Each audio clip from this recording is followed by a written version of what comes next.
Heute bauen wir eine Workstation mit AMD8-Kerner, einem B550 Mainboard von Asus, einer Gigabyte RTX 4060, 32 GB RAM und einer 1 TB SSD.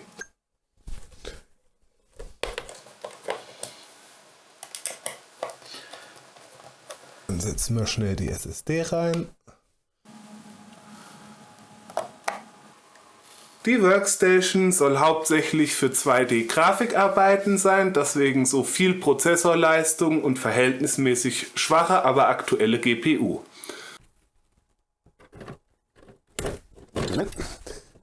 Nerv nicht.